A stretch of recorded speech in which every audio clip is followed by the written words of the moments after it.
న్యూస్లో కూడా చూపించింది. ఎప్పుడు వర్షంలో కొట్టుకపోయి చచ్చిపోయినట్టు ఎప్పుడన్నా ఉందా? ఎంత భయంకరం చూడండి. నడపలేకపోయింది ఆయన బండి, అంత స్పీడ్ వాటర్లు ఎందుకు పోవాలా? కొంచెం ఆగినా బాగుండు. కానీ వాళ్ళు అనుకుంటారు మామూలు వాటర్ కదా అనుకుంటారు. క్లౌడ్ బర్స్ట్ అవుతుందంట కొత్తగా, భయంకరమైన కుండపోతు వర్షం అంట. మీద ఏమన్నా అదైందా, మేఘాలకి ఏమైనా చిల్లు పడ్డదా అన్నట్టు వస్తుందంట వర్షం. చూడండి, ఇవన్నీ ఎందుకంటే చాలా మందికి బయట వాళ్ళకి అర్థం కావు. వాళ్ళు ఏంటంటే సైంటిఫిక్ ఆలోచిస్తున్నారు. సైన్స్ వాళ్ళని అడుగుతున్నారు, శాస్త్రవేత్తలు ఎట్లయితుందండి. మనకు ఆల్రెడీ ఇక్కడ సైన్స్ కూడా ఇక్కడ ఉంది. ఎక్కడుంది సైన్స్? ఎక్కడుందండి? బైబిల్లో ఉంది. ఏమని చెప్పింది దేవుడు? ఇంకా కొన్ని తెలియదు వాళ్ళకి. ఏంటంటే నక్షత్రాలు కూడా పడిపోయే రోజు వస్తుంది. ఏమన్నాడు దేవుడు? నక్షత్రాలు పడిపోతాయి, భూలోకం అంతా చీకటిగా మారిపోతుంది అంట. ఎందుకు? సన్లైట్ అది ఆగిపోతుంది. తెలుసా? ఇప్పుడు సెప్టెంబర్ ఈరోజు 22, రేపు 22, 23వ తారీఖు ఏందో తెలుసా మీకు? ఊరల పండుగ, రాష షానా అంటారు కదా ఇబ్రూ భాషలో. ఊరల పండుగ. ఊర ఊదినప్పుడు ఏమన్నది బైబిల్లో? దేవుని యొక్క రాకడ ఎప్పుడు వస్తుందండి? ఎట్లా వస్తుంది? బూర ఊదినప్పుడు. ప్రధాన దూత బూర ఊదినప్పుడు వస్తా అంటాడు. 23వ తారీఖు ఆ పండుగ ఉంది. అది చివరి పండుగ అంటారు కొంతమంది. దేవుడు రాకడ కూడా సమీపంగా ఉంది అంటారు. కానీ కొన్ని తప్పులు ఉండొచ్చు, మనం దాని గురించి నేను కరెక్ట్ అని చెప్పాను. కానీ దేవుని రాకడ తేదీ అనేది లేదు. కానీ ఖచ్చితంగా దేవుడు వచ్చే టైంలో మనం జీవిస్తున్నాం. కాబట్టి ఇప్పుడు నేను అడిగిన అనుకో, నీకేం కావాలని కోరుకో, ఒక 2 అడుగుతా కోరుకో అంటే ఏం కోరుకుంటావు? నరకం కావాలన్నా, పరలోకం కావాలంటే ఏం కోరుకుంటావు? అర్థమవుతుందా? ఏం కోరుకుంటారండి మీరు? ఏం కోరుకుంటారు బ్రదర్? పరలోకమా నరకమా? ఎవరైనా మనం న్యాచురల్గా ఏం కోరుకుంటామండి? పరలోకమే కోరుకుంటాం అందరం. ఎందుకంటే పరలోకం అది మనదే. అని మన చేతులారా మనం ఏం చేస్తున్నామంటే దయ్యానితో మనం ఫ్రెండ్షిప్ చేస్తున్నాం. ఎవరితో చేస్తున్నాము? సైతాన్తో ఫ్రెండ్షిప్ చేసినట్టు ఏమవుతున్నాం అంటే దేవుని దూరం అయిపోతాం. యాక్చువల్గా దేవుడు అంటున్నాడు, నా బిడ్డవే బాబు, నేను నా కొడుకువే ఆయన నా రా అంటున్నావు, కానీ వస్తలేవు. ఎందుకు వస్తలేవు అంటుండవు? బైబిల్ ఉంది, యోహాను సువార్త. వాళ్ళ క్రియలు చెడుగా ఉన్నాయి కాబట్టి వెలుగులోకి వాళ్ళు రాలేకపోతున్నారు. ఎందుకు వెలుగులోకి రాలేకపోతున్నారు? వాళ్ళ క్రియలు చెడ్డాయి కాబట్టి వెలుగులో. వాళ్ళ క్రియలు మంచిగా ఉంటే వాళ్ళు వెలుగులోకి రాగలుగుతారు. అది ఎందుకంటే ఈ వెలుగు అనేది ఎవరంటే క్రీస్తు. రేపు సన్లైట్ ఉండదండి. పరలోకంలో ఏముంటుంది అంటే వెలుగు ఎవరంట? యేసు ప్రభువేనంట. లోకాన్ని అంటే ఎంత వెలుగు ఉంటుంది చూడండి. ఇక అర్థమవుతుందా మీకు? ఖాళీ సన్నే మనం చూడలేము. కొద్దిసేపటి దాకా చూడగలుగుతామా? కళ్ళు ఖరాబ్ అయిపోతాయి, మండతాయి. మనం అసలు చూడలేము, ఇంపాసిబుల్. 5 నిమిషాలు కూడా చూడలేము. సన్ను మూను చూడగలుగుతాం మనం. సూర్యుడిని చూడగలుగుతావా అండి? కొంచెంసేపటి దాకా చూస్తే నీ కన్ను మంటలు రావా? చెప్పండి. కొంతమంది గుడ్డోళ్ళు అవుతారు. చూడు, ఎక్కువసేపు గుడ్డోడు అవుతాడు గ్యారెంటీ. అంత కన్ను ఎన్ని మన రెట్లో చెప్పలేము టన్స్. అంత లైట్ యేసుప్రభువేనంట. మొత్తం కరెంట్ ఉండదంట. ఇక మొత్తం కరెంట్ ఆయనేగా. అర్థమైందా? ఇప్పుడు కరెంట్ తీస్తే మనం పోలు చేస్తా ఉన్న కరెంట్. ఈ కరెంట్ కనుక్కుంది కూడా మన క్రిస్టియనే. క్రిస్టియన్స్ కనుక్కుంది ఏది లేదండి. తెలిసిందా? వీళ్ళు ఏదో మేము ఏం చేసినాం ఇది చేసినాం అంటారు, కానీ అన్ని పేర్లతో సహా చరిత్ర ఉంది. ఆల్వా ఎడిసన్ ఎంతోమంది కనిపెట్టింది కరెంట్. ఈ కరెంట్ వాడంటే ముద్దు అంట. ఆయన అంటే వాళ్ళ అమ్మ తిడుతున్నానంట, అరే ముద్దోడా, ఏం పనికి రానోడా, పనికి మాలోడా అని తిడుతున్నానంట. అటువంటి వాడు ఏం కనిపెట్టిండు? ఇన్వైట్ చేసిండు. చూసారా? రైట్ బ్రదర్స్ ఏమి ఇన్వైట్ చేశారండి? విమానాలు పోతున్నాయి అంటే ఎవరి ద్వారా? వాళ్ళు ఎవరు? రైట్ బ్రదర్స్, క్రైస్తవులే. విమానాలు తిరుగుతున్నాయి బయట. ఎవరు చేయబట్టి? క్రైస్తవులు ప్రార్థనతో చేసిన వాళ్ళు అవి కనిపెట్టిండు. మరి మామూలు కనిపెట్టిండు అనేవాడన్నా చెప్పండి. కరెంట్ కూడా మన క్రిస్టియన్స్ కనిపెట్టింది. ఇంజన్ కూడా, రైలు ఇంజను, ఇవి అవి అన్నీ కూడా. ఇంక ఇప్పుడు చిన్న పట్టణమైన ఇస్రాయల్లో ప్రపంచంలో లేని టెక్నాలజీ అక్కడ ఉందండి. తెలుసా మీకు ఆ సంగతి? ఎడికెళ్ళి వచ్చిందంత తెలివి అంటే ఎవరిచ్చిండ్రు? అది దేవుడు. ఎందుకంటే బైబిల్ ఏముంది? ఇజ్రాయెల్ కాపాడేవాడిని నేను, కునుకను నిద్రపోను. అర్థమవుతుందా? దేవుడు ఉన్నాడని నమ్ముతుర్రా? ఎంతమంది నమ్ముతారు చెప్పండి? దేవుడు ఉన్నాడా లేడా? డౌట్ ఉన్నాడు దేవుడు నమ్ముకోద్ది, వేస్ట్. ఉన్నాడంటే ఆయన చెప్పినట్టే వినాలి. అర్థమవుతుందా? వినను అంటే ఇప్పుడు మన పిల్లలు వినకపోతే చెంప మీద ఒకటి వేస్తాం, దేవుడు కూడా మనకే వేస్తాడు అటనే. అవునా కాదా? వేయొచ్చు కూడా, అధికారం ఆయనకు ఉన్నది, లేదని మనం అనలేం. కాబట్టి దయచేసి గుర్తుపెట్టుకోండి, ఒక్కరోజున్న దినాలు కాదండి. నేను దయచేసి చెప్తున్నాను. రేపు ఇంకా పెద్ద భూకంపాలు రావచ్చు. ఇప్పుడు అదంటే భూమికి దగ్గర వస్తుందంట. అట్లాస్ అని 3I అట్లాస్ అని మీరు కొట్టండి, యూట్యూబ్లో వస్తుంది. అది చూపిస్తారు. కానీ అది అవుతుందో కాదో నేను నమ్మను దాన్ని. నేను బైబిల్ని నమ్ముతా. కానీ వాళ్ళు చెప్తుంటే భయం అవుతుంది మనుషులకు. అక్కడ చెప్తుండ్రు ఏంటంటే దగ్గరకు వస్తుందంట. ఒకవేళ అది టచ్ అయితే భూలోకం అంతా ఇట్లా షేక్ అవుతుంది. అంత పెద్దది ఉంటాయి అక్కడ. అవి శకలం అంటారు కదా, శకలం, గ్రహ శకలం వస్తున్నాయంట. అంటే ఇవన్నీ చూడండి మీరు. భూమిలో ఎక్కడన్నా నెమ్మది ఉందా మీరు చెప్పగలుగుతారా? ఎక్కడన్నా ఏ స్టేట్లో అన్న నెమ్మది ఉందా? ఏ రాష్ట్రంలో అన్న నెమ్మది ఉందా? ఏ కంట్రీలో అన్న పీస్ ఉందా? ఏం లేదు. పీస్ లేకుండా ఉంటుందంట. ఫుల్ పీస్ లేకుండా ఉంటే ఆ అంత్యక్రీస్తు దేవుని విరోధి వస్తాడంట. వచ్చి నేను సమాధానం ఇస్తాండి అందరికంటాడంట. నేను యేసుప్రభుని సమాధానం ఇస్తా అంటే నమ్ముతాడంట కొంతమంది. ఆయన యేసుప్రభు కాదు, దొంగ. యేసుప్రభు ముసుగు కప్పుకొని వచ్చిన దొంగ. ఆయన పేరేంది? అంత్యక్రీస్తు, క్రీస్తు విరోధి. సమాధాన పరిచినప్పుడు అందరూ అనుకుంటారు ఈయన దేవుడు తెల్లంగా చేసుకొని వచ్చేసినప్పుడు మోసపోయి ఈయన దేవుడు అని మొక్కుతా ఉంటారంట. యెరూషలేములో కూర్చుంటాడు టెంపుల్ వాడు. ఇవన్నీ జరుగుతాయి, జరగలేదు ఇంకా, జరుగుతాయి. మనం ఏమనుకుంటున్నాం అంటే రోజు పొద్దుగాల అవుతుంది, రాత్రి అవుతుంది, పోతున్నాం, తింటున్నాం, పండుకుంటున్నాం, ఉద్యోగం పోతున్నాం, వస్తున్నాం. ఇది కాదండి. నీ ప్రయాణం ఎక్కడికి అని అడుగుతుండు దేవుడు. ఏమడుగుతుండు? నీ ప్రయాణము ఎక్కడికి? ఏడికి పోతున్నావు నువ్వు? తెలుసా నీ ప్రయాణం ఎక్కడికి? ఈ లోక ప్రయాణమేనా అండి మనం? ఇక్కడ నుంచి ఆంధ్రాకు, ఆంధ్ర నుంచి తెలంగాణకు, తెలంగాణ నుంచి ఇంకో స్టేట్కి, ఈ మామూలుగా పోయే ప్రయాణాలు. ఈ ప్రయాణం కాదు, శాశ్వతమైన ప్రయాణం, పరలోక ప్రయాణం. దానికి సిద్ధంగా ఉన్నావా అడుగుతుంది దేవుడు. నీతిగా ఉన్నప్పుడే పోతామండి. అందరం పోలేం. ఎందుకు పోలేమంటే ఇక్కడున్న దుర్నీతి అక్కడ ఉంటుందా? ఉండదు. అక్కడ పాపం ఉంటుందా? ఉండదు. కాబట్టి ఇక్కడ లేని నువ్వు అక్కడ చేశాడ పోదాం అనుకుంటే పోగలుగుతావా? అది నువ్వు అర్థం చేసుకో, పోలేవు. కాబట్టి దేవుడు ఏమన్నాడు? నిన్ను నా పోలికలు చేసిన కాబట్టి నాలాగా నువ్వు పరిశుద్ధంగా ఉండు, నువ్వు నాలాగా నీతిగా ఉండు, అప్పుడు నేను పరలోకం తీసుకపోతాను కండిషన్ పెట్టాడు మనకు. అది కష్టమైన కండిషనా? బరువులు మోసే కండిషనా? ఈజీ కండిషనా? చేయలేవా నువ్వు? శత కదా. ఉండాలా, పొడుచుకోవాలా. దేవుడు నీకోసం సిలువేసుకున్నాడు. ఆయన నీకోసం, నా కోసం సిలువలు వేసుకోగలుగుతారా చెప్పండి? ఈ చేయి నుంచి సిలువ చేసుకోవాలంటే ఎట్లుంటుంది? ఎంత నొప్పి ఉంటుంది? పెయిన్, నరాలు చిట్లిపోతాయి. పుట్టినప్పుడు ఎట్లుండదు చెప్పండి? మన చిన్న బ్లేడ్ కట్ అయితేనే ఎంతో అమ్మా నొప్పి వస్తుంది. మనకు కూరగాయలు కట్ చేస్తాడు, కత్తి కట్ అయితేనే ఎంతో నొప్పి వస్తుంది. దేవుడు మేకులు, ఇంత పెద్ద మేకులు కొట్టించుకున్నాడు, కాళ్ళల్లో బల్లెం పొడిపించుకున్నాడు. ఇక్కడ ఎవరి కోసం? నీకోసమే. ఆయన తప్పు చేసిండా? లేదు. ఆయన ఒక్క తప్పు పట్టలేం. మన పాపముల కోసం ఆయన శిలువ మీద పడ్డాడు. బైబిల్ ఏమంది? ఆయన పొందిన గాయాల ద్వారా మాకు స్వస్థత ఈరోజు ఎందుకు ఒతుకొస్తుందని మనకు స్వస్థత తెలుసా? డాక్టర్ ఎవడో మనం స్వస్థపరుస్తలేడు, దేవుడే ఇస్తుడు ఆ స్వస్థత. మన పిల్లలకు రోగాలు వస్తున్నాయి, భయంకరమైన ఫీవర్స్ వస్తున్నాయి, వెళ్ళిపోతున్నాయి. ఎందుకు పోతున్నాయి? పోనీ అమృతాన్ని రాచబట్టిపోయింది, నేను ఫిక్స్ అయ్యబట్టిపోయింది అని అనుకుంటున్నాను. దేవుడు ముడితే పెట్టిపోతుంది. అది ఎంత తీసినా కొంతమంది పోతున్నాయా మరి రోగాలు? బెడ్ల మీద వండుకొని సంవత్సరాలు ఉంటున్నారు కొంతమంది హాస్పిటల్స్లో. తెలుసా మీకు ఆ సంగతి? కోమాల పడిపోయి, దాంట్లో పడిపోయి, స్ట్రోక్ వచ్చి కొంతమంది సంవత్సరాలు, నెలలు పడుకుంటారు హాస్పిటల్స్లో. అప్పుడు గుర్తుపెట్టుకోవాలి ఏంటంటే దేవుని యొక్క చిత్తము. మనం గత జీవితం ఏమైందో వదిలేయండి అండి, చెప్తున్నా. మీ కుటుంబాలు మంచిగా ఉండాలంటే కూడా దేవుడు లేని ఉండదు. లాస్ట్ మీరు ఎక్కడంటే దేవుని కాడికి రావాలి. మళ్ళీ ఎక్కడ తిరిగినా. ఎందుకంటే అండి ఒక బాధ్యత. మన పిల్లలు ఉన్నారు, మన పిల్లలు మనం పెంచుకోవాలి, అది మన బాధ్యత. నేను ఎట్లా పడకాలా? దానికి కూడా ఏమంటాడు దేవుడు? నేను ఇస్తాను నీకు అంటున్నాడు.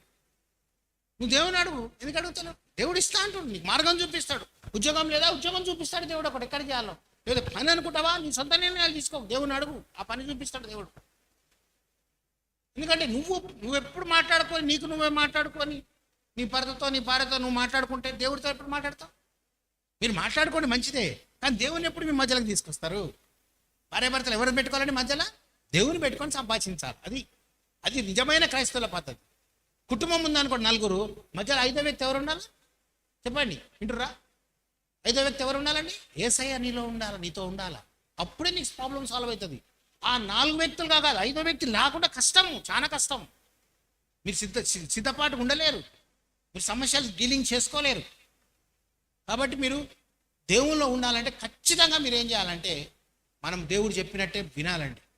ఎందుకంటే ఆజ్ఞలు గైకొంటే దేవుడు దీవిస్తారు. ద్వితీయోపదేశ కాండంలో అంటున్నాడు, నా ఆజ్ఞలు గైకొంటే మీరు బయటికి పోయేటప్పుడు దీవించబడతారు, లోపలికి వచ్చేటప్పుడు దీవించబడతారు. మీ పిండి పిసికే తొట్టి దీవించబడుతుంది. పిండి లేదనుకో తరిగిపోదు, నీకు దేవుడు ఇస్తాడు. ఎందుకంటే మనం కొంతమంది చెప్తే నమ్మరండి, కొంతమంది దేవుని ఎరగని వాళ్ళు నమ్మరు అస్సలు. ఈ పిచ్చోడు మెటలెక్కింది అనుకుంటారు. కానీ కొంతమందికి అసలు ఆ లోతైన చేయగలిగిన దేవుడు ఒక్కడే చేయగలుగుతాడు, ఎవరు చేయలేరు. అట్లా ఇప్పుడు మానవుడు చేయలేని పనులే కదండి దేవుడు చేసేది. ఇప్పుడు నువ్వు చేసినట్టు చేస్తే దేవుడికి నాకేముంటుంది డిఫరెన్స్? ఇప్పుడు నా శక్తికి మించి నేను మోస్తానా ఏమైనా బరువు? ఇప్పుడు నా నెత్తి మీద ఒక బరువు పోస్తే నేను ఎంతో కొన్ని కిలోలు మోయగలుగుతా, అంతకన్నా ఎక్కువ పడితే నేను కింద పడేస్తుందా, లేకపోతే నేను కింద పడిపోతా. అంతేగాని అంతకన్నా ఎక్కువ బరువు మోయలేము. మనకి ఎంత మోయాలో అంతే మోయాలి. దేవుడు ఏమంటాడు, నీకు ఎంత ఇవ్వాలో అంతే ఇస్తా, కానీ అంతకన్నా బోషకన్నా ఎక్కువ నేను ఇయ్యా అన్నాడు. శ్రమలు ఎంత ఇస్తా అంటాడు, నువ్వు మోసే అంతనే ఇస్తా. కానీ ఎందుకు తప్పు జరుగుతుందంటే నీ సొంత క్రియలు కొన్నిసార్లు నేను తప్పులోకి నడిపిస్తుంది. గుర్తుపెట్టుకోండి, పాయింట్ మీరు చాలా జాగ్రత్తగా గుర్తుపెట్టుకోండి. మన తప్పులు మనల్ని సమస్యలకు తీసుకెళ్తున్నాయి. మేము కొన్ని పొరపాట్లు చేసినాం కట్టేప్పుడు, మా సమస్యలు ఇప్పుడు కూడా మాకు వెంటాడుతున్నాయి. కట్టుకుంటేప్పుడు మేము కొన్ని పొరపాటు జరుగుతాయి, ఎందుకంటే ఎవరైనా మానవులం కాబట్టి పొరపాటు జరుగుతాయి, అవి ఇప్పుడు కూడా వెంటాడుతున్నాయి. కానీ నేను వదులుతలేను, ఎందుకంటే దేవా నువ్వు ఎట్టి పరిస్థితుల్లో యు ఆర్ ద గాడ్, నువ్వు చేయగలుగుతావు అంతే, నువ్వు ఇచ్చినోడివి తప్పకుండా కాపాడగలుగుతావు, అవునా కాదా అని నేను దేవునితో పోరాడుతాను. ఎందుకంటే దేవుడు నాకు అల్టిమేట్ చేయాలా. నిన్న మా అత్తమ్మ అమెరికా నుంచి అడిగింది, ఏంది రైట్ ఏంది మరి ఇట్లా పైసలు ఎట్టు వస్తాయి, మరి చర్చి మీరు కట్టేది ఉంది కదా ఇట్లా అయ్యింది అంటే నేను ఒకటే అన్నా, దేవుడే అంటే దేవుడు ఒక్కడే, దేవుడే నేను అనుకుంటున్నా. ఇక మనుషులందరినీ పక్కన పెట్టిన దేవునికే మొక్కడా, నువ్వేమని చెప్పరాబా నేను మాత్రం వదలా, నువ్వు చేసే వరకు నన్ను దీవించే వరకు యాకోబు పోరాడాడు పోరాడాలి అంతే అంతే. There is no way, the only way is God. అర్థమైందా? ఎక్కడ మార్గాలన్నీ మూసుకుపోయినాయి అనుకో, ఒక్క మార్గం తెరిచి ఉంటుంది ఎప్పటికీ. ఏ మార్గం అది? నేనే మార్గము, నేనే సత్యము, నేనే జీవం. ఎవరు అన్నారా మాట? యేసుప్రభు అన్నాడు. ఏమన్నాడు? నేనే మార్గము, నేనే సత్యము, నేనే జీవము, నా తప్ప తండ్రి దగ్గరికి ఎవడు రాలేడు. అర్థమవుతుందా? దేవుడు ఎంత మంచోడో తెలుసా నీ విషయంలో. మనం ఎప్పుడు దేవునికి వ్యతిరేకంగా పని చేస్తున్నాం, కానీ దేవుడు ఎప్పుడు దయతో చూస్తున్నాడు దేవుడిని. అర్థమవుతుంది నీకు? అది అర్థమవుతుందా? ఎంత ప్రేమ కలిగిన దేవుడు అర్థమవుతుందా నీకు? ఎన్నిసార్లు దేవుని ఒప్పించినావు నువ్వు, ఎన్నిసార్లు దేవుని కష్టపెడుతున్నావు ప్రతిరోజు, అయినా దేవుడు నీ ఏళ్ళ ప్రేమ కలిగి ఉన్నాడా లేదా? కనికరంతో ఉన్నాడా లేదా? చెప్పు. నిన్ను పోషిస్తుండా లేదా? నీ పిల్లలకు అన్ని కావాల్సినవి నువ్వు సమకూరుస్తున్నావు అంటే నువ్వు ఏదో చేసి సమకూరుస్తావు, దేవుడే పంపిస్తాడు నీకు ఏదోకి. ఎంత కష్టం ఉన్నా ఎక్కడికెళ్ళో వస్తున్నాయి నీకు అంటే అది దేవుని కృప ఇంకా ఉంది కాబట్టి ఆ కృప నువ్వు కాపాడుకోవాలా. ఏదో ఒక మామూలు వ్యక్తిగానే బతికేస్తా, నేను మంచికి రోజు నాకు ఆరోగ్యం ఉంది, ఎప్పటికి ఉంటుంది ఆరోగ్యం? ఎప్పటికి యవనస్తుడుగా ఉంటావా? ముసలోడి కావా? ఎప్పటికి అట్టనే ఉంటారా? నీ వయసుగానే ఉంటారా? చెప్పండి. ఈ పవర్ కొన్ని రోజులకు పోతుంది. ఇప్పుడు మనకి ఎంగున్నప్పుడు నేను కొండలు పిగిలిచ్చేస్తా, ఈ నలిపేస్తా అన్నట్టు అనిపిస్తుంది. కానీ ఒక ఏజ్ వచ్చినాక నలుపుతావా? కూర్చొని లేని కూడా కష్టమైంది. నలుపుడు పక్కన పెడదాం, ఇక కొండలు పిగిలించేది పక్కన పెడదాం. అసలు లేచి కూర్చోవాలంటే కట్ట కావాలి. నీకు ఏం కావాలి? ఒక వయసు వస్తే ఏం కావాలండి? కట్ట సాయం లేదు, నువ్వు నడవలేవు. మా మమ్మీ స్ట్రాంగ్ ఉంది కాబట్టి కట్ట లేకుండా నడుతుంది. 85 ఇయర్స్. మనం ఉంటామో లేవో. ఇప్పుడు నాకే శాతం కాళ్ళ నొప్పులు వస్తాయి నాకే. చెప్తున్నా అట్లా దేవుడు ఆమెకు ఆ కృప ఇచ్చిండు. అట్లా కొంతమంది కృప ఉంటుంది, కొంతమంది 60 సంవత్సరాలే కట్టబట్టుకుంటారు ఉన్నారా లేదు? నడవలేక కాళ్ళ నొప్పులు, కీళ్ళ నొప్పులు, మోకాళ్ళ నొప్పులు, బాధలు ఎన్నో ఉన్నాయి చాలా మందికి. ఈరోజు ఉన్న తిండికి ఎవరికి ఆరోగ్యం లేదు. యవనస్తులు కూడా దెబ్బతినిపోయారు అందరు. బొక్కల నొప్పులు, ఆ నొప్పులు, ఈ నొప్పులు, నడవలేడు, పని చేసుకోలేడు, ఏం చేసుకోలేకపోతున్నాం. అవునా కదా? మీరు వాస్తవాలు చూస్తున్నారు బయట. ఇప్పుడు మీకు కూడా ఎన్నో ఉండొచ్చు చెప్పాలంటే. అడిగితే ఏంది ఈ ఏజ్లో ఏంది బ్రదర్ మాకు ఇట్లా నొప్పులు వస్తున్నాయి, ఎందుకు ఇట్లా వస్తుంది? కల్తీ అయిపోయింది, ఫుడ్ కల్తీ, అన్నీ కల్తీ, అన్నం కల్తీ. ఎందుకు చెప్పండి? మీరు అన్నంలో పురుగులేసి పండిస్తున్నారు, మందు కొట్టి. అటువంటి అన్నం మనం తింటున్నాం, మీకు తెలుసా? కెమికల్స్తో తింటున్నాం. అన్ని కూరగాయలు కూడా కెమికల్స్ వేస్తాం. మనం చిన్నగా ఉన్నప్పుడు, మేము ఉన్నప్పుడు అప్పుడు లేవు. అప్పుడు ప్యూర్ వెజిటేబుల్స్, ప్యూర్ ఫ్రూట్స్, అట్టిపనులు కూడా ఇప్పుడు మిషన్లో పెట్టి మనం తినేటి తయారు చేస్తున్నారు ఫ్రిడ్జ్లో పెట్టి. అట్టిపనులు తెలుసా? అప్పుడు అట్టిపనులు ఎంత బ్యూటిఫుల్గా ఉంటే, మేము ఉన్నప్పుడు చిన్న సుక్కలు ఉంటుండే. చిన్నప్పుడు అట్టిపనులు కనబడుతున్నాయి మీకు? సుక్కలు ఇప్పుడు ఎక్కడ కనపడుతున్నాయో? ఇల్లులో కనపడతాయి, కానీ సుక్కలే అసలు కనపడాయి. మేము చిన్నగా ఉన్నప్పుడు ఒరిజినల్గా తింటుంటాం. ఆ అట్టిపనులు ఇంతవరకు తినలేకపోయినాను ఇప్పటిదాకా. అంటే ఎంత కల్తీ అయింది చూసుకోండి మీరు. ఏం చేస్తారు? ఎందుకు పండుతలేవు అట్టిపనులు? అదే భూమిగా దందాలు, ప్రతిదాన్ని రోత బుట్టించి, ప్రతిదాన్ని కబ్జాలు చేసుకొని తినేసి చేసి, నాకు నేనే కొట్టుకుంటే ఏమైపోతా? నా కాలు కొట్టుకుంటే నా కాలే ఇరుగుతుంది. అవునా? అట్టున్నది కథ. మరి చెప్తున్నాను ఎగ్జాంపుల్. మన కాళ్ళను మనమే ఇరగొట్టుకుంటున్నాం, మన కుటుంబాన్ని మనమే పాడు చేసుకుంటున్నాం. కాబట్టి గుర్తుపెట్టుకోవాలండి. అందుకే ఒక్క మాట దేవుడు చెప్పిండు, యెహోవా ఇల్లు కట్టించనెడల దాని కట్టువారి ప్రయాసము వ్యర్థము. యెహోవా ఇల్లు కట్టించనెడల దాని కట్టువారి ప్రయాసము వ్యర్థము. నీ జీవితం దేవుడు కట్టకపోతే నువ్వెంత ప్రయాసపడ్డా అది వ్యర్థము, సున్నా అని గుర్తుపెట్టుకోను. దేవుడు లేకుండా నువ్వేమీ చేయలేవు. ఫెయిల్యూర్ అయిపోతావండి. నీ జీవితం ఏదో చేసుకుంటావు నువ్వు. అది గొప్ప అనుకుంటురా? ఈరోజు చాలామంది ఏం చేసుకుంటారు అంటే, చాలామంది ఏమనుకుంటారు అంటే, ఇప్పుడు మాకు ఇంత కష్టం ఉంది, నేను సూసైడ్ చేసుకుంటా, తెలుసు కదా, ఆత్మహత్య చేసుకుంటా అంటే, ఆత్మహత్య చేసుకుంటే ఎక్కడ పోతావు తెలుసా? నువ్వు నరకం పోతావు. ఎందుకు? ఆత్మ ఇచ్చింది ఎవరు? ఆయననే తీసుకోవాలి. నీకు నువ్వు తీసుకుంటే ఎక్కడ పోతుంది ఆత్మది? పరలోకం పోదు, నరకం పోదు. వాళ్ళకి తెలియదు ఆ సంగతి. ఇప్పుడు అయిపోయింది రా అనుకుంటారు, కానీ తర్వాత నరకంలో కాల్చేప్పుడు అర్థమవుతుంది. అర్థమవుతుందా? చచ్చిపోవాలంటే ఏముందంటే చచ్చిపోతున్నారు చాలా మంది ఈరోజు. సూసైడ్ ఎట్లా చచ్చిపోతాడు? ఊరేసుకుంటాడు, ఒక ట్రైన్ కింద పడతాడు, ఒకడు పురుగుల మంది తాగుతాడు. చూస్తున్నారు న్యూస్లో చూడండి ఎంతమంది. కొంతమంది వాడు చంపుతుర్రు, కొంత చంపబడుతుర్రు, కొంతమంది వాళ్ళే చచ్చిపోతున్నారు విషం తాగి. అంటే ఎందుకు చచ్చిపోతున్నారు నాయన అంటే, మాకు నప్పులు ఉన్నాయి, లేకపోతే మాకు ఇది ఉన్నది, మాకు భార్యాభర్తల గొడవలు ఉన్నాయి, ఇవి చెప్తారు కారణాలు. సింపుల్గా చెప్తున్న కారణాలు. మా ఇంట్లో గొడవలు ఉన్నాయి, మా అత్త మామతో గొడవలు ఉన్నాయి, ఇవి ఉన్నాయి, అవి ఉన్నాయి, అందుకే నేను భరించలేక నేను మందు తాగి చచ్చిపోయాను. చచ్చిపోయినాక ఏంద్రా అంటే చెప్పలేడు. బైబిల్ ఏముంది? చనిపోయినాక తీర్పులోకి వస్తావని. After death there is only judgement of God.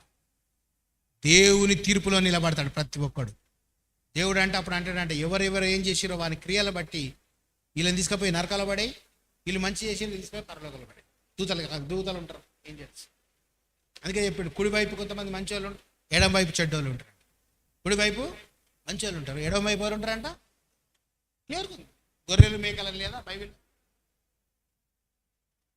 కాబట్టి మనం అనుకుంటున్నామండి మన ప్రయాణం ముందుకే కానీ వెనకక్క.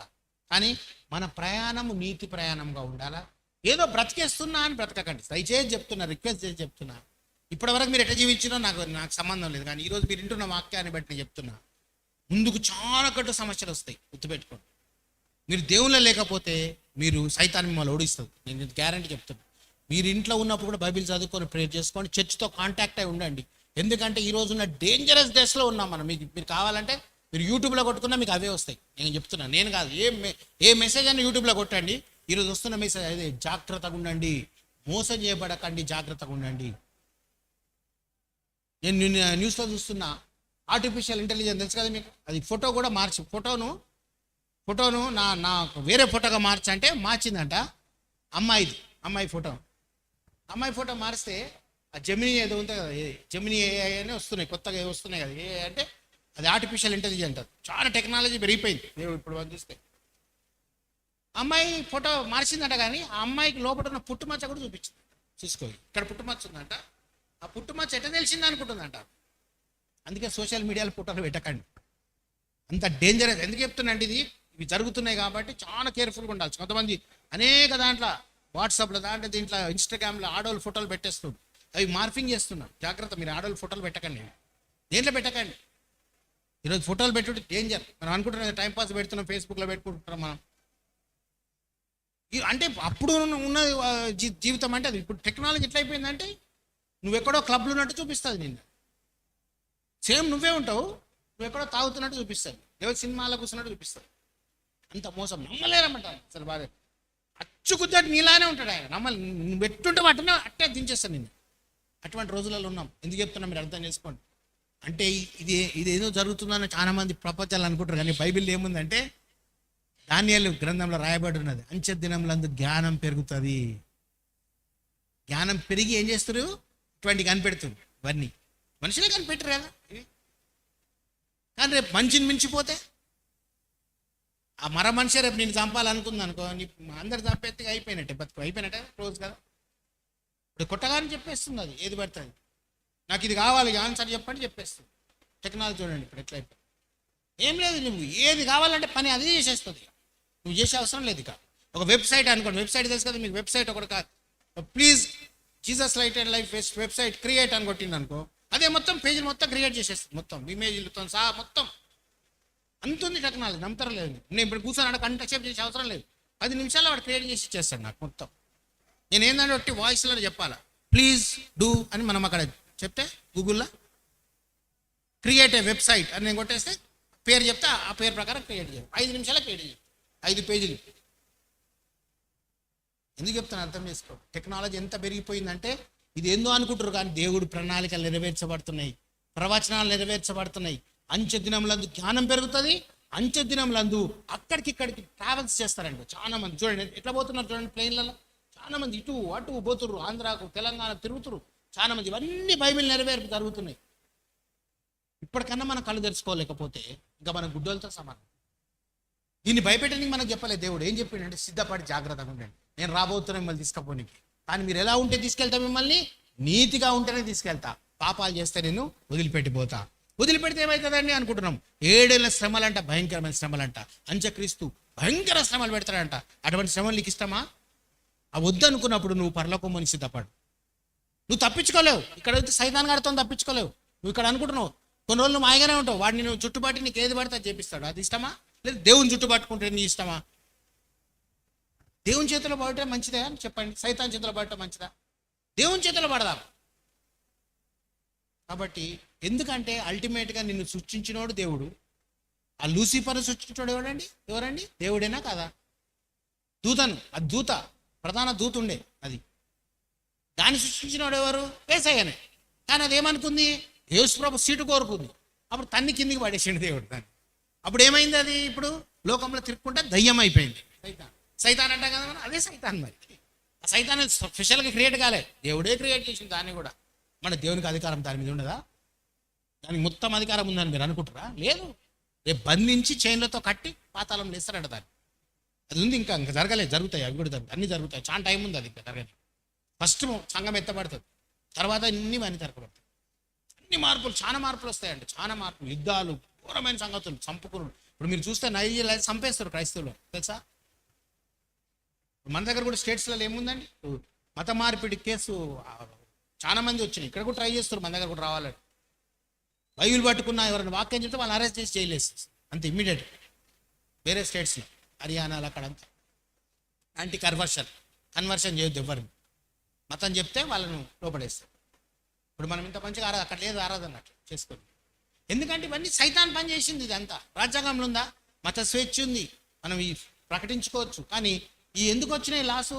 వాళ్ళు ఏం చెప్తున్నారంటే అబద్ధాలు చెప్తారు. వాళ్ళు మత మార్పిడి ఫోర్సబిలిటీగా చేస్తారు. అంటే డబ్బులు ఇచ్చి వాళ్ళు మార్చుకుంటారు అని చెప్తారు. ఇక్కడ మార్చారు అండి ఎవరన్నా? పాస్టర్లు ఎవ్వరు మారవారు. నిజమైన క్రైస్తవుడు, నిజమైన సేవకుడు ఎవ్వరు పైసలు ఇచ్చి మార్చారు. వాక్యం వినే మార్చబడతాడు. వాక్యం విని వాళ్ళు పశ్చాత్తాపం పొందుకొని ఏడ్చి మార్చబడ్డారు. బిలీగ్రామ్ గారికి గొప్ప దైవజనుడు. ఆయన ప్రేయర్ చేస్తున్నప్పుడు ఎంతో మంది, లక్షల మంది. ఆయన ఇప్పుడోడు కాదు, అప్పుడోడు. మా డాడీ ఉన్నప్పుడు ఆ జమానాలో ఆయన మా డాడీకి హీరో. ఆయన అట్లా ఆయన ఏడుస్తున్నాడంట. యవనస్తులు వచ్చి పాపాలు ఒప్పుకొని మేము ప్రభుని అంగీకరిస్తామంటోళ్ళంట. ఆ మెసేజ్ చెప్తుంటే కదిలింపు పట్టేవాళ్ళంట వాళ్ళు. ఇప్పుడు ఎవడు కదిలింపబడుతాడు? ఎంత వాగినా, ఎంత చేసుకున్నా, చేసే పనులు చేసుకున్నా పోతూనే ఉంటాడు. కఠినమైపోయింది హృదయం. ఇది కరుగుతలేదు హృదయం. దేవుడు అంటాడు, నీవు కఠినంగా ఉన్నావు, కరుగుతలేవు, కరగాల. కఠినమైన చేసుకుంటున్నావు, నువ్వు కఠినంగా చేసుకుంటున్నావు. కానీ వద్దు, నేను చెప్పినట్టు సున్నితంగా ఉండు, నిన్ను మారుస్తాను, నా పద్ధతిలోకి నేను తీసుకొస్తాను దేవుడి. ఎందుకంటే చూడండి, పుట్టినము చనిపోతాం, ఇది గ్యారంటీ. దీన్ని ఎవరు దాటించలేడు. చనిపోయినాక నెక్స్ట్ నువ్వు ఎక్కడ ఉండాలా అనేది నువ్వు గుర్తుపెట్టుకో. మనం ఏం కోరుకోవాలండి? పరలోకమే కోరుకోవాలి. నిజంగా మనకు వారసత్వం పరలోకమే, మనల్ని పుట్టించింది దానికోసమే. కానీ సైతాన్ గాడు ఏం చేస్తున్నాడంటే లోకంలో తిరిగి మనల్ని అందరినీ ఈ తలకాయలంతా చెత్త అంతా నింపి మనల్ని పాడు చేస్తుండ అంతే. కానీ నువ్వు ఒకటి గుర్తు, ప్రభువా నన్ను క్షమించు, నేను నీ రాజ్య బిడ్డగా ఉండాలనుకుంటున్నాను నా లైఫ్ లాంగ్ అని నువ్వు కోరుకో. మళ్ళీ ఈ వాక్యం ఉంటుందో లేదో రేపు పొద్దుగాల, ఈ వాక్యం వింటవో లేదో రేపు పొద్దుగాల, రేపు చర్చికి వస్తావో లేదో, రేపు నువ్వు చూస్తావో లేదో, రేపు బతుకుతావో లేదో మనకే తెలియదు. రేపు కళ్ళు తెరిచినాక నువ్వు ఉంటావో లేదో నీకే తెలియదు. నాకు తెలుసా? నీకు తెలుసా? ఊపిరి ఎప్పుడు అయిపోతే ఎవరికైనా తెలుసా అండి? తెలియదు ఎవరికి. కాబట్టి ఏంది? ప్రతి నిమిషము దేవా నువ్వు ఇచ్చిన జీవితాన్ని బట్టి నీకు స్తోత్రం, నా కుటుంబాన్ని, నా భర్తను, నా పిల్లల్ని కాపాడు ప్రభా అని మనం ప్రార్థిస్తాం. అంతేగాని నేను బతుకుతా, నేను హీరోను, నేను అన్ని చేసుకోగలుగుతా, నా కుటుంబాన్ని నేనే పోషించుకుంటున్నా అంటే అది సైతాన్ మాటలు. ఈ మాటలు మాట్లాడినాడు ఎవడంటే వాడు సైతాన్ యొక్క సంబంధం. ఇంకోటి ఏంటంటే చర్చి మానొద్దండి ఈ రోజులలో. అసలు వాక్యం లేకుండా బతకలే ఉంది. ఎందుకంటే రెండు ఉన్నాయి, శరీరానికి మన ఆహారం అవసరం, ఆత్మకి ఏం కావాలండి? వాక్యం. అందుకే ఒక వాక్యం చెప్పి నేను ముగిస్తా. ఏమంటాడు ఆ వాక్యం? మనుషుడు రొట్టె వల్లే కాదు కానీ దేవుని యొక్క నోటి నుంచి వచ్చే ప్రతి మాట ద్వారా బ్రతుకుతాడు, జీవిస్తాడు. అది మాట అంటే ఏందండి? వాక్యమే. దేవుని వాక్యం ద్వారా బతకాలను. మనకు రెండు ఆహారాలు ఉన్నాయి. ఒకటేమో భోజనం, మనం మామూలుగా తినే భోజనము. ఇంకో ఆహారం ఏంది? దీన్ని మనం నెగ్లెక్ట్ చేస్తున్నాం. ఈ సైడ్ నుంచి వీక్ అయిపోతున్నావు స్పిరిచువల్గా. బాడీలో మంచి స్ట్రాంగ్ అవుతున్నావు నువ్వు, కానీ ఆత్మీయంగా ఏమవుతున్నావు? జీరో లెవెల్కి వెళ్ళిపోతున్నావు. లెవెల్స్ తగ్గిపోతున్నాయి నీకు. చచ్చిన స్థితిలోకి వచ్చేస్తున్నావు. ఇక్కడ ఇది పెరుగుతుంది కానీ అదేమవుతుంది? దేవుడు ఏమంటాడు? ఇది పెరగాల, అది డౌన్ అయినా పర్వాలేదు, కానీ ఏది పెరగాలంటున్నావు? ఆత్మీయ జీవితం పెరగాల. ఆత్మీయ జీవితం పెరగాలంటే ఏం చేయాలా? వాక్యం వినుట వల్లే విశ్వాసము వచ్చును. వాక్యం నువ్వు మానేసినట్టయితే, బైబిల్ మరిచేసి పెట్టినట్టయితే, సెల్ఫ్లో పెట్టినట్టయితే నువ్వు బలహీనమైన ఆత్మీయ జీవితంలో ఉంటావు. బలమైన శరీర జీవితం, బలమైన ఆత్మీయ జీవితం, ఇవి రెండు లెవెల్ కరెక్ట్గానే పోతేనే మన లైఫ్ కరెక్ట్గా ఉంటుంది. అర్థమవుతుందా? ఈ రెండు లెవెల్లో ఎట్లుంటుందంటే, ఇప్పుడు నువ్వు శరీరానికి బాగా మేత పెడుతున్నావు, చికెన్ మటన్ తింటే మంచి బలం వస్తూ ఉంది, కానీ ఇది మాత్రం కిందికి అయిపోతావు. దీన్ని బాగా పెంచుకుంటున్నావు, అన్ని దీన్ని మంచిగా మంచి పోషణ మంచిగా పెట్టుకొని పెంచుకుంటున్నావు, కానీ దీన్ని ఏం చేసుకుంటున్నావు? ఆత్మీయ స్థితిలో డౌన్ అయింది. ఎందుకు డౌన్ అవుతుందంటే, నువ్వు బైబిల్ చదువు, ప్రార్థన చేసుకో, ఆరాధించవు, పిల్లలకు బైబిల్ నేర్పియో, ఏం నేర్పియో, ఎప్పుడు చూసినా నీకు తిండి, లోకము, ఇదే బతుకు.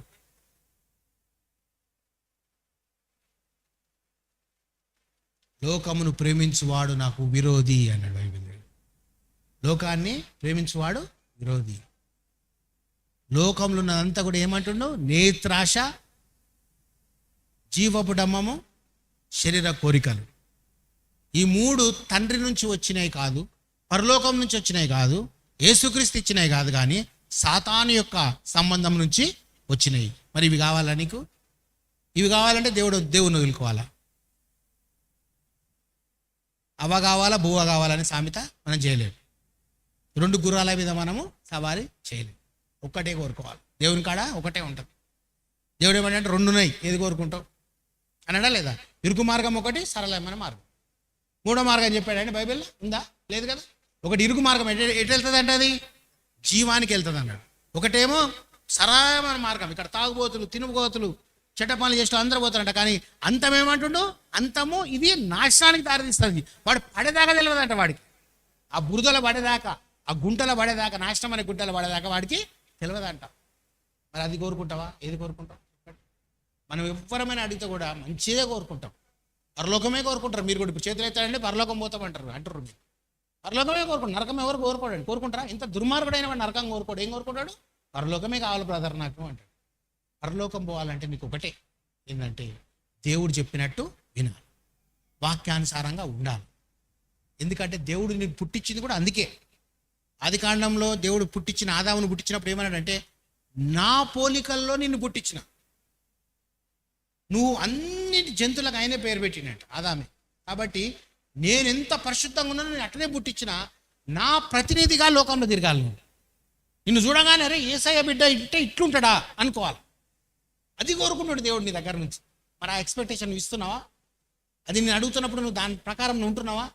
ఉండకపోతే నువ్వు ఈరోజు అడుగు దేవుడిని, ప్రభా నేను ఉండాలని కోరుకుంటున్నా, భక్తిగా ఉండాలని కోరుకుంటున్నా, ప్రభా నీ సన్నిధిలో ఉండాలని కోరుకుంటున్నా, నన్ను క్షమించండి. ఇప్పుడు కూడా దేవుడు క్షమిస్తాడు. ఆలస్యం ఏం కాలేదు ఇప్పుడు కూడా మనం. కానీ రేపు ఆలస్యం అయిపోతే ఏం చేస్తావు? రేపు ఆత్మ వెళ్ళిపోతుంది. మొరపెడితే కూడా ఎవడు వినేటోడు ఉండడు. రేపు ప్రార్థన చేస్తే కూడా వినేటోడు ఉండడు. అటువంటి రోజులు రాబోతున్నాయి.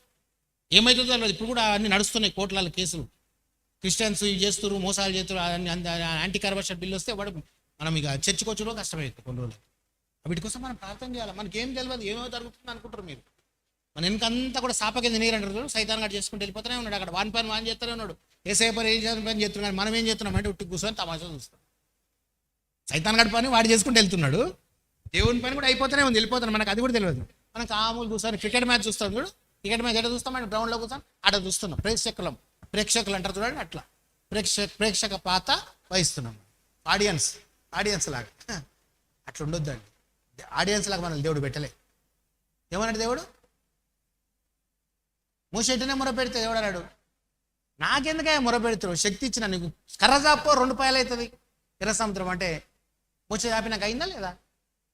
మోసే చాపకాని ఏమైందండి? అయిందా లేదా? పని అయిందా లేదా? 2 సముద్రం ఏదైనా అవుతుందా? ఒక మనిషితో సముద్రం విడిపో అంటే విడిపోయింది. దేవుడు రాలే అక్కడ. మోసతోనే పని చేయించుకున్నాడు దేవుడు. నీతో చేయించుకున్నాడు. ఎందుకంటే ఈ మాట ఎందుకు చెప్తున్నా అంటే, చివరి మాట చెప్తున్నా, ఏలియా మీలాంటి వ్యక్తే కానీ ఆయన వర్షం పడొద్దంటే పడలేదు, తిరిగి వర్షం పడమంటే మళ్ళా పడ్డది. కానీ అక్కడ ముందేం రాయబడ్డది? ఏలియా మీలాంటి వ్యక్తే, మీలాంటి బలహీనతలు ఉన్నాడే ఆయన.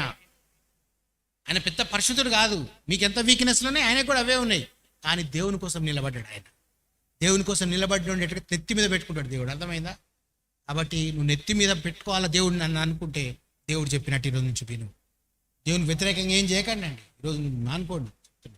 మనకు కొన్ని అనిపిస్తాయి, చాలా వదులుకోవాలా దేవుని కోసం వదులుకోవాలని. అందుకే పౌలు అంటూ నేను పెంట కుప్పగా ఎంచుకుంటున్న సమస్తాన్ని. దేవుని మహిమ కోసం నేను సమస్తాన్ని ఏమనుకుంటున్నానండి? పెంట కుప్ప అనుకుంటున్నాడు దేవుడు. ఈ దేహం కూడా నువ్వు కాపాడుకోవాలి. దేవుడిది, నీది కాదు. దేవుని ఆలయం అన్నాడు దేవుడు, నీది కాదు. నువ్వు నీ ప్రాణాన్ని నువ్వు చెడగొట్టుకుంటే నిన్ను నేను చెడగొడతా. ఆ మాట కూడా ఉంది బైబిల్లో. నేను ఇచ్చిన ఆరోగ్యం నువ్వు చెడగొట్టుకున్నావు అనుకో, నిన్ను నేను చెడగొడతా అన్నాడు దేవుడు. ఆ సమస్య రాకముందే కాపాడుకోవాలి. కొంతమంది చూడండి, కిడ్నీలు పోయి అది పోయి చచ్చిపోతున్నారు, సమస్యలు తెచ్చుకొని తాగి చేసి ఇది చేసి. కానీ ఎందుకంటే మంచిగా పార్ట్స్ ఖరాబ్ అయిపోతాయి. ఇప్పుడు కాకపోయినా ఒక ఏజ్ వచ్చినప్పుడు నువ్వు మొత్తం డౌన్ అయిపోతాయి. కంప్లీట్ ఊపిరితిత్తులన్నీ డౌన్ అయిపోతాయి తాగినోడికి. కిడ్నీలన్నీ పోతాయి తాగేటోళ్ళకి. పోతాయి గ్యారెంటీ పోతాయి. ఎప్పుడు కాకపోయినా రేపైనా పోతాయి. మరి కొంతమందికి అవి తాగి క్యాన్సర్ కూడా వస్తుంటాయి. కొంతమంది కిడ్నీ క్యాన్సర్ వస్తుందంట, ఊపిరితిత్తుల క్యాన్సర్, లేకపోతే లివర్ క్యాన్సర్, స్టమక్ క్యాన్సర్, ఎన్నో వస్తున్నాయి ఈ లోకంలో. నిన్ను కాపాడుతున్నా అంటే దేవుని కృప అనుకోను. దేవాన్ని క్షమించు. ఏదో తప్పు తెలియక చేస్తున్నా ప్రభా తప్పులు, ఇంకా నేను చేయను ప్రభా, నాకు చేయకుండా నువ్వే శక్తిని. నేను బలహీనుండే, నేను అనుకోకుండా తప్పు చేసేస్తున్నా, అనుకోకుండా నేను కొన్ని పాపాలు అయిపోతున్నాయి. కానీ దేవాన్ని క్షమించు అన్నప్పుడు దేవుడు తప్పకుండా నమ్మదగినోడు, ఆయన తప్పక క్షమిస్తాడు. మరి నీకు ఆ మనసు ఉంది, అడుగుతున్నావా దేవుని? ఈరోజు అడుగు, స్టార్ట్ చేయి. దేవుడు అడగండి. అందరం అడుగుదాం. ఎవరం కాదు, నేను కూడా గ్రేట్ కాదు, నాలో కూడా కొన్ని బలహీనతలు ఉండొచ్చు. కానీ దేవుడు ఏమన్నాడు? తప్పును, పెద్ద తప్పు చిన్న తప్పు అన్నాడా అండి? ఆజ్ఞ అతిక్రమమే పాపము. తూ అనుషినా తూ అనుషినా తప్పు ఊసినట్టే, అవునా కాదా? నీకు ఇంతనే ఊసినా, నేను పెద్ద ఊయలేదంటే అవుతుందా? నువ్వు ఊసినావు రా భయ అంటాడు, నువ్వు నా మీద ఊసినావు అంటాడు. అట్లా కాబట్టి ఇవన్నీ తప్పుడు మార్గంలో వెళ్ళకుండా, తప్పుడు సిద్ధాంతంలో వెళ్ళకుండా, బైబిల్ సిద్ధాంతంలో పోయినప్పుడు తప్పకుండా మనకు మేలే జరుగుతుంది. కానీ కీడు మాత్రం దేవుడు చేయడు. ఆలస్యం జరగవచ్చు. ఆలస్యంలో కూడా నువ్వు ఓపికతో ఉండు. దేవానికి స్తోత్రం నాయన. యోసేపు చూడు ఎన్ని కష్టాలు పడ్డాడు, లాస్ట్కి ఏమైంది? రాజయ్య సింహాసనం. ఎవరు అనుకోలేదు. కానీ అంతకన్నా ముందే దేవుడు బయలుపరిచిండు. ఏం చెప్పి బయలుపరిచిండు? వాగ్దానం తెలుసా? దేవుడు ముందే ఎన్నో ఇయర్స్ ముందు చెప్పేసిండు. ముందే చరిత్ర వీళ్ళ గురించి. మీ కడుపులోకి వెళ్ళి ఒక వ్యక్తి పుట్టబోతుండు, ఆయన రాజులాగా ఉండబోతుండు అని దేవుడు చెప్పిండు. వాళ్ళు అప్పుడు గ్రహించలే, ఏదో అనుకున్నారు. కానీ ఒకరోజు యోసేపు రాజు అయినాడు. ఎప్పుడు జరిగిందని? ప్రవచనం ముందే జరిగింది. ప్రవచనం అందుకే చెప్తున్నాండి, దేవుడు మనల్ని వదలడు, అస్సలు వదలడు. కానీ ఒకటి అంటుడు, నువ్వు నన్ను వదలడు. దేవుడు అంటుడు, నువ్వు కూడా వదలొద్దు ఆయన. అర్థమైందా? ఎప్పుడైతే మనం కూడా గట్టిగా పట్టుకుంటాం దేవుణ్ణి, అప్పుడు మనకు సమస్యలు రావు. ప్రార్థన చేసుకోండి, కళ్ళు మూసుకోండి, ప్రార్థన చేసుకోండి. పరిశుద్ధుడా, మీకు వందనాలయ్యా. గొప్ప దేవ, విత్తబడిన వాక్యాన్ని ద్వారా ప్రభా బిడ్డలు దీవించబడి ఆశీర్వదింపబడి గొప్ప స్థాయిలో వెళ్ళాలని కోరుతున్నాం. పరిశుద్ధాత్మతో నింపబడాలని కోరుతున్నాం. దాన్ని సాతాను యొక్క బంధకాల నుంచి, చీకటి శక్తుల నుంచి, దురాత్మ శక్తుల నుంచి బంధించి గద్దించి ఎల్లగొట్టి ప్రభా ఇక్కడున్న బిడ్డలు విత్తబడిన వాక్యము దుష్టుడు దొంగిలించకుండా ప్రభా జీవితాల్లో గొప్ప కార్యం జరిగించమని కోరుతున్నాం. సాతాను యొక్క క్రియలన్నింటినీ బంధించి గద్దించి ఎల్లగొట్టు ప్రభా. ఇప్పటిదాకా మేము మీ వాక్యం విన్నామనైనా బలపరచబడ్డామని నమ్ముతున్నాం. కాబట్టి మీకు అన్ని తెలిసి కూడా మేము తప్పులు చేస్తూ పోతే ఊకోరు నాయన. కాబట్టి తప్పులను ఒప్పుకుంటున్నామయ్యా, పొరపాట్లను ఒప్పుకుంటున్నాం. ఇక్కడ ఉన్న బిడ్డలు కూడా ఒప్పుకుంటున్నారయ్యా. వాళ్ళని కొత్త జీవితం ఇవ్వండి, కొత్త మార్పు దయచేయండి. ఎందుకంటే మీరు రాకడ అతి సమీపంలో ఉంది ప్రభా. ఎప్పుడో రేపో ఎప్పుడో ఈ పాటో ఈ సాయంత్రమో రాబోతారో మేము తెలియదు నాయన. కాబట్టి మేము జాగ్రత్తతో, మా రక్షణ వణుకుతో, భయంతో కాపాడుకునే బిడ్డలుగా మేము ఉండగలిగేటట్టు సహాయపడమని కోరుతూ ఇక్కడ ఉన్న బిడ్డలందరినీ మరొకసారి గుర్తు చేసుకోమని, ఈ యొక్క వాక్యం వాళ్ళ జీవితంలో గొప్ప ఫలిభరితమైన జీవితంగా మారేటట్టు తండ్రి, ఫ్రూట్ఫుల్నెస్గా మారేటట్టు సహాయపడమని కోరుతూ యేసుక్రీస్తు నామములో అడుగుచున్నాము తండ్రి, ఆమేన్. వైన్ ఎవరైతే బాప్తిజం తీసుకున్నారో వాళ్ళు ఈ ద్రాక్షరసాలు తీసుకోండి అండి. ఎవరైతే బాప్తిజం తీసుకోలేదో వాళ్ళు తీసుకోనికి ప్రయత్నం చేయండి. ఎందుకంటే దేవుని రాకడ సమయంలో ఉన్నాం. మీరు ఎవరైతే బాప్తిజం తీసుకోలేదో వాళ్ళు త్వరగా తీసుకోనికి ప్రయత్నం చేయాలని నేను యేసుక్రీస్తు పక్షాన నేను మీకు రిక్వెస్ట్ చేస్తున్నా. ఇప్పుడు కళ్ళు మూసుకుందామండి. ద్రాక్షరసం కోసం ప్రార్థన చేసుకుందాం. కళ్ళు మూసుకోండి. పరిశుద్ధ కళ్ళు మూసుకుందామండి. ప్రభా పరిశుద్ధ, ఈ యొక్క రసము మీ రక్తాన్ని సాదృశ్యిస్తుంది, ఈ రొట్టె మీ శరీరాన్ని సాదృశ్యిస్తుంది. ప్రభా ఈ రసము రొట్టెను దీవించి ఆశీర్వదించి ఆత్మీయంగా శారీరకంగా మమ్మల్ని ఆశీర్వదించమని కోరుతున్నాం నాయన. మీరు వచ్చే వరకు దీన్ని చేయమని మీరు ఆజ్ఞాపించినారయ్యా. ఇది మేము తీసుకునిచున్నగా మీరు వచ్చే వరకు నమ్మకమైన బిడ్డలుగా, నమ్మకమైన సాక్షులుగా జీవించగలిగే భాగ్యం మాకు దయచేయమని యేసుక్రీస్తు నామమున అడుగుచున్నాము తండ్రి, ఆమేన్.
కానుకలు తెచ్చిన కానుకలు చెల్లిద్దాం. ఒక ప్రత్యేకమైన పాట పాడుతుండగా మదర్ పాడుతుంది, మరియమ్మ గారు పాడతారు పాట, మేరీ రాజభూషణం.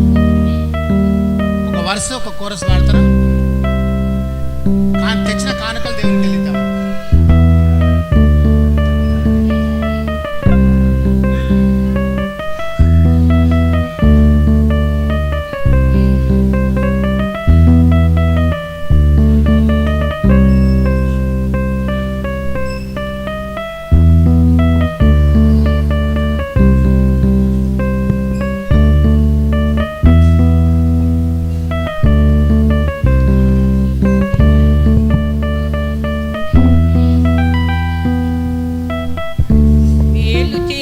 నీవు ఉండలేనయ్యా, ఆరాధించక నేను ఉండలేనయ్యా. మేలు చేయక నేను ఉండలేవయ్యా, ఆరాధించక నేను ఉండలేనయ్యా. యేసయ్యా యేసయ్యా యేసయ్యా యేసయ్యా యేసయ్యా యేసయ్యా యేసయ్యా. నిన్ను నమ్మినట్లు నేను వేరే ఎవరిని నమ్మలేదయ్యా. నీకు నాకు మధ్య దూరం తొలగించావు వదలి ఉండలేక. ఆనందం కోరేవాడా, ఆనందం కోరేవాడా, ఆశను తీర్చేవాడా, నా ఆశలు తీర్చేవాడా, క్రియలున్న ప్రేమానిధి ఆశ్రయా. యేసయ్యా యేసయ్యా యేసయ్యా యేసయ్యా యేసయ్యా యేసయ్యా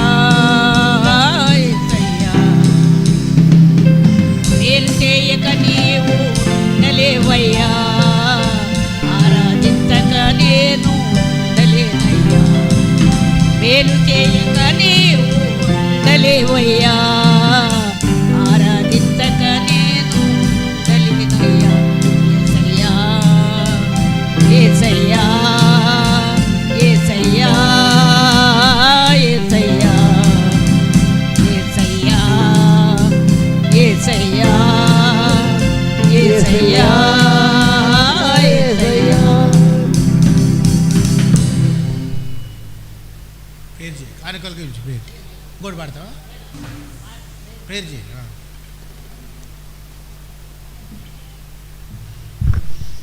సర్వోన్నతుడా, పరిశుద్ధుడా, నీ పాదములు స్తోత్రములు ప్రభువా. ఈ దినము సర్వలోకం నిన్ను స్తుతించి ఆరాధించే దినం, పునరుద్ధాన దినము నాయన. సర్వ మానవాళి రక్షింపడాలి, స్వస్థపడాలి. ఇదిగో ఇక్కడ కూడి ఉన్న బిడ్డలందరినీ దీవించు నాయన. ఈ ఆలయంకి వచ్చిన ప్రతి బిడ్డను దీవించి వారికి ఉన్న కష్టములు, బాధలు, వ్యాధులు, దుఃఖము, బాధ, కన్నీళ్లను తీసివేసి వారి ఇచ్చిన కానుకలను దీవించుము నాయన. ఆశీర్వదించి కాపాడవలనని ప్రభు అయిన క్రీస్తు పేరిట వేడుకుంటున్నాం తండ్రి. ముగింపు ప్రార్థన చేసుకుందాం. కళ్ళ మూసుకున్నట్టయితే ప్రభా పరిశుద్ధుడా, మీకు వందనాలు తండ్రి. ఇప్పటివరకు మీరు కాపాడి కాచినందుకు వందనాలు చెల్లిస్తూ తిరిగి మేము కూడుకొని ఆరాధించుకునే వరకు మీరు తోడుగా ఉండండి అయ్యా. వాతావరణం మీ ఆధీనంలో పెట్టుకోండి తండ్రి. అనేక బిడ్డలు, చిన్న బిడ్డలు, పెద్దవారు ప్రతి ఒక్కరిని క్షమించి కరుణించి మీరు అక్కడ సమీపంలో ఉన్నాం ప్రభా. మీరు అందరం కూడా ఎత్తబడే గుంపులు ఉంటట్టు, మా పాపాలు కడగబట్టట్టు, మరి రాతి గుడ్డలా కాకుండా మాంసం గుడ్డగా మార్చమని కోరుతూ మీరు చెప్పిన మాటలు స్వీకరించుకొని దాని ద్వారా మా జీవితాలు మార్చుకునే భాగ్యం దయచేయమని కోరుతున్నాం నాయన.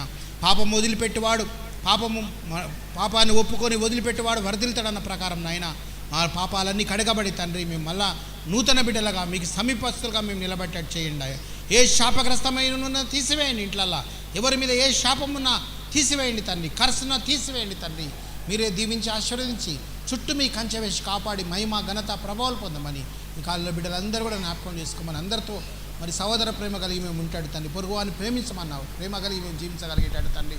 ఏ సమస్యలు దుష్టుడు క్రియేట్ చేయకుండా కాపాడమని కృపచూపమని కోరుతూ అయ్యా మమ్మల్ని అందరి మీ దక్షిణ హస్తంతో దీవించి ఆశీర్వదించమని కోరుతూ మీ అరిచేతిలో చెక్కున్నందుకు వందనాలు చెల్లిస్తూ ఇక్కడ ఎవరు జారిపోకుండా పడిపోకుండా ప్రతి ఒక్కరు కూడా వాళ్ళ ఇల్లు కట్టబడగలిగేటట్టు సహాయపడమని కోరుతూ మీ మెండైన దీవుల ఆశీర్వాదాలు దయచేయమని, తిరిగి కలుసుకొని అల్లా ఆరాధించుకునే వరకు కూడా మీ కాపుదల భద్రత దయచేయమని యేసుక్రీస్తు నామమున అడుగుచున్నాము తండ్రి. ఆమేన్. తండ్రి యొక్క కుమారుని యొక్క పరిశుద్ధాత్మని యొక్క అన్యోన్య సహవాసం సదా ఎల్లప్పుడూ మనందరికీ తోడై ఉండాలని ప్రార్థించి వేడుకుంటున్నాము తండ్రి. ఆమేన్. God bless you. ఎవరికైనా ప్రత్యేకమైన ప్రార్థన, స్వస్థత ప్రార్థన కావాలన్నాడు ముందుకు వచ్చేసుకోండి.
హృదయముతో నాలో పని ఉంది ఆరాధించెదను.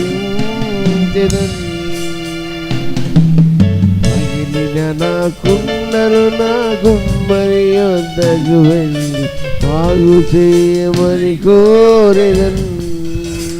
ఓ సన్నా ఓ సన్నా రాజుకే ఓ సన్నా ఓ సన్నా రానున్న రాజుకే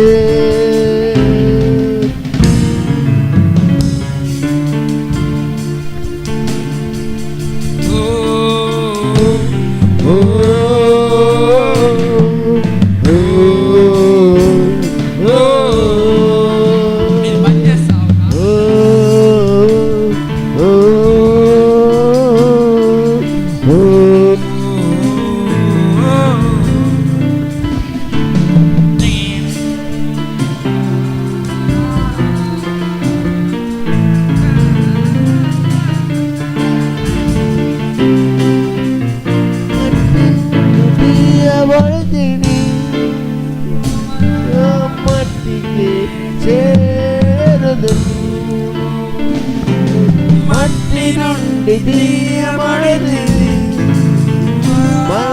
మట్టి చేరుదు. నేను మైమరగలుగదు నీ మైమరు విరజిది. ఓ సన్నా ఓ సన్నా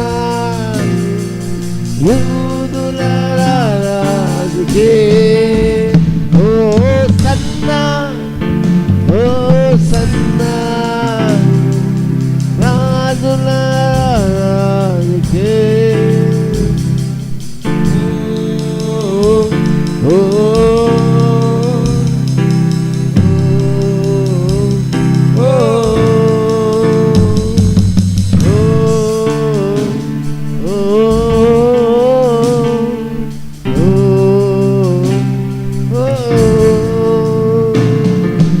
అరుగులు తడబడిన వేళల్లో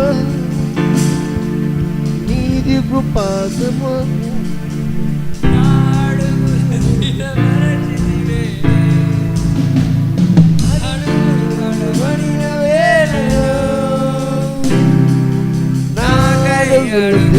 స్థిరపరచితివే అడుగులు స్థిరపరచి సేవకై నడిచే కృపరాగితివే. ఓ సన్నా ఓ సన్నా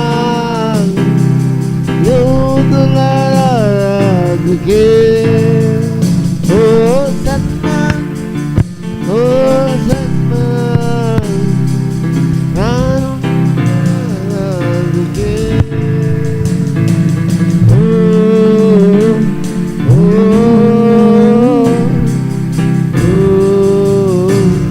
ఓ ఓ